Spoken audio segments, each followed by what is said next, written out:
Hey guys, Garrett here for Sableye the Mind Sculptor, and I'm sorry I didn't get this video out to you sooner. I told you I'd have more techs, and then I kind of just stopped making videos for about a week. I've kind of had some tests and stuff going on in my life, so I haven't really had time to play Magic. But now that I'm back, I've also learned a little bit more about how to use Photoshop, so my thumbnail should look a little bit better in the future. Anyway, this is Grixis Dynavolt. So this is basically the blue-red spells deck, except I'm splashing black, and I've renamed it Dying 2 Volts because it's got a lot more dying in it than the first deck. Anyway, moving on past my awful puns, let's get to the mana base. We have 4 Choked Estuary, 4 Foreboding Moons, and 3 Evolving Wilds. So that's all the non-basics I have. I should probably be running Fast Lands or something, I don't know. I didn't really put a ton of thought into the mana base. For basics, I just went 5 islands, 2 swamps, 5 mountains. Generally, it fixes everything pretty well, so whatever. Onto the real cards. Of course, the first card is a playset of Dynavolt Towers.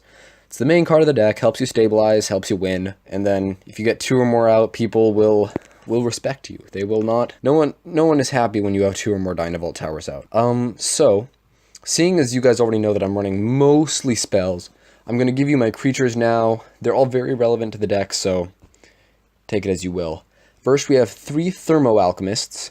They just help us get to 20. They can block some of the dumb, dinky creatures out of humans. Next, 4 Niblis of Frost. This was a huge card out of the Pro Tour. I was super surprised to see that it was in sideboards places. I somehow feel like this is a pretty good main deck card. Also, it can pressure Planeswalkers, which is kind of nice. Lastly, we have 2 Demon of Dark Schemes, which will just eat up little creatures and refill my energy. He's kind of iffy. He costs triple black, but once you land a demon into a board with a lot of creatures, you'll see why it's in the deck, because it will eat up a ton of, again, stupid cards out of humans, and it will just refill your energy and let you kill stuff with Dynavolt Tower. So, onto the real mainstay of the deck, the real MVPs here, the instants and sorceries. First, the stuff that we use to burn things down. We got 4 Galvanic Bombardment, which is super awesome if you just hit a 1-drop and then later you get to hit something else. That's a ton of fun. Next, for Harness Lightning, this is great because it lets you go energy positive, like, all the time. But if you do need to kill something big, it's able to do it, and it's at 2 mana, instant speed. Everything is good about this card.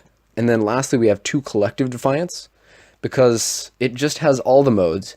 You can pitch your bad cards, kill the duders on the battlefield, and you can also just go Dome if it's getting to that stage of the game.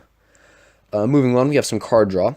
4 Live Fast, because gaining energy and drawing cards is great. And then 3 Glimmer of Genius, exact same reason. You could switch that up, go 3 Live Fast for Glimmer of Genius. I wouldn't really disagree with that decision too much. In fact, it's probably the right way to go. Moving on, we have the rest of our Disruption. 1 Scatter to the Winds, because I had an extra slot in my deck. 4 Radiant Flames, because tragedy of tragedies, Wizards has taken away Languish from us. And lastly, 2 Ruinous Path, because this deck has limited ways to interact with Planeswalkers, and honestly, just having another 2 removal spells for creatures is good. You could take out a Scatter to the Winds. You could take out the Scatter to the Winds for a Ruinous Path if you wanted to. So this time I'm going to show you guys the sideboard again. I've only really not shown it once. I think I'm going to just always go with the show you guys the sideboard plan from now on. Anyway, first we have Aetherworks combo counters, which is, of course, 4 Negates, 3 Scatter to the Winds. Because in this deck you can sometimes awaken. Awakening things is cool.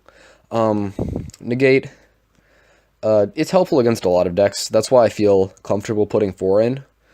Same reason with Scatter to the Winds, basically.